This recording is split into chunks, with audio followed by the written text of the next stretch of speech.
À la hauteur des surprises, les yeux des mains qui refont connaissance.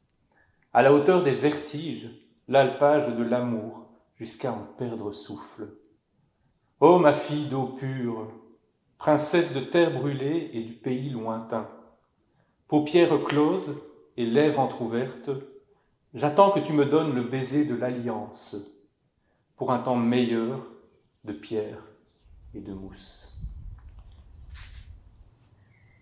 L'été s'achève. De quelle couleur est la saison nouvelle, sinon d'espoir? Frappé du mystérieux mutisme de la pierre et le visage renversé, j'ai reçu de plein fouet la retombée de suie. La pluie de suie sur mon visage, comme l'engobe du potier sur la courbe du vase, brûlante salinité de l'absence sur mes lèvres, comme un goût de fond de mer et d'aloès. Je ne sais où poser les doigts gourds du poème, tant de nuits me séparent du pays lointain, et l'automne est à ma porte, comme une flaque de rouille, l'automne. Cette époque indicible, où pour chanter son chant du cygne, tout l'arbre se fait fleur. L'été s'achève, et ma mémoire se souvient.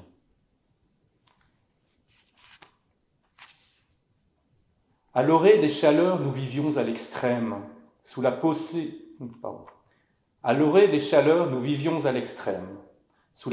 de fortes sèves, dans un éclatement de grenades mûries à la tombée du soir. Nos voix royales se paraient du balancement des femmes.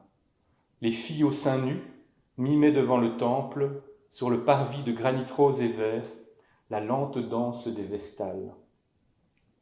Et les jupes de soie aux savantes mouchetures suivaient à contre-temps le mouvement des hanches. Nous étions les meneurs des fêtes vespérales. Toute chair éclatait contre le fil d'ombre, dans le mutisme effarouché de nos doubles silences, et le port des palmiers jetait dans la nuit moite comme un cri de noblesse. Nous vivions à l'extrême.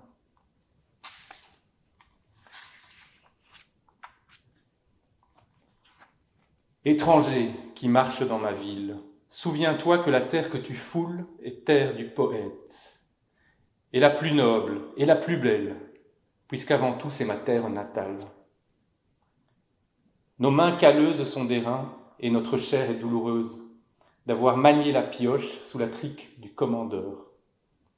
Mais nous avons acquis ce port altier, ces gestes lents, à force de lever la tête vers nos palmiers et nos montagnes, et la chaleur de nos regards est un don du ciel bleu.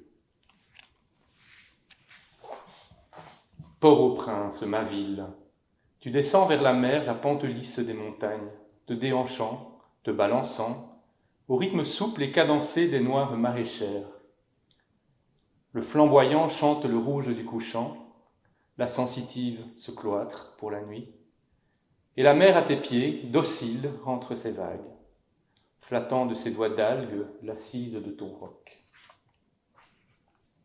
Ta part de mer est bonne entre tes bras, ta part de mer est qui t'étreint, mêlée à toi comme l'arbre dans la boucle du vent. Ô ma terre déliée, douée du verbe, terre dotée du feu sacré. Du haut de ta margelle de montagne, ma voix te tisse des mots en fibres de cisale.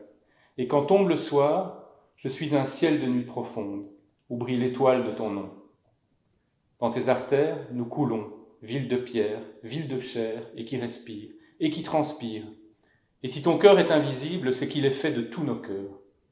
Battant pour toi, chantant pour toi, rêvant. Port-au-Prince, ma ville, sur moi, ton souffle en bouffée chaude, sur moi, tes doigts de mer et de montagne. Tes doigts sur moi qui me retiennent et m'emprisonnent. Tu m'as porté comme une mère. Je te rendrai ce que tu m'as donné. Ô mon pays, je t'aime comme un être de chair, et je sais ta souffrance, et je vois ta misère. Et me demande la rage au cœur, quelle main a tracé sur le registre des nations une petite étoile à côté de ton nom. Yankee de mon cœur, qui boit mon café et mon cacao, qui pompe la sève de ma canne à sucre. Yankee de mon cœur, qui entre chez moi en pays conquis, imprime ma gourde et bat ma monnaie. Yankee de mon cœur, qui vient dans ma caille, parler en anglais qui change le nom de mes vieilles rues.